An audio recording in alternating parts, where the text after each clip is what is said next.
What will drones be able to do you think, in 10 years? What will that look like? Could load a face, and between network surveillance and the facial recognition on that drone, find one person and fly into that person's head that fast. If you think about how many cameras, how much data is being constantly collected everywhere, from street cameras, from door knock, from doorbell cameras, from facial recognition at the airport.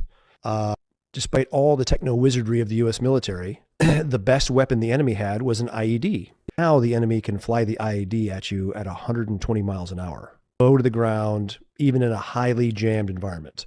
And the Ukrainians, they've innovated, taking a cheap racing drone, like with the goggles that somebody wears, FPV drone, and you put a beer can size charge that you can 3D print the casing for it in the field with a little copper disc on the front of it, and drive that into the back of a tank. And for $1,500, you destroy a $2 million tank.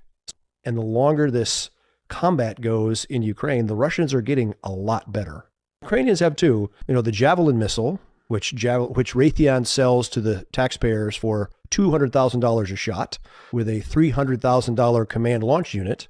Ukrainians can only use that for the first shot in an ambush, because their IR detector, if they shoot the first tank, the tank is very hot. It's burning. If they try to shoot a second and third missile, the other missiles go for the very hot spot on the battlefield. You can't even discern.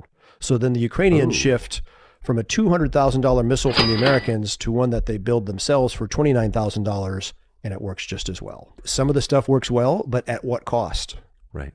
Because, the Houthis are using a $20,000 to $50,000 drone to attack commercial shipping or U.S. shipping in the Red Sea, Gulf of Aden, and the U.S. has to shoot that down with not one, but two missiles that cost $2 million apiece.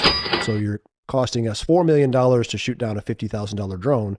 Add math. So, and what role do drones play going forward, to the extent you can predict and imagine it? People are going to have to figure out how to knock down the swarms of incoming drones with hard kill and soft kill, etc. And I would say the most innovation that's happened has been in Ukraine and Russia right now, and we are way behind. When at the bleeding edge of battle, actual innovation is happening by dudes in their garage in Ukraine that are fighting for their lives, and they've innovated, but we ignore that to our detriment.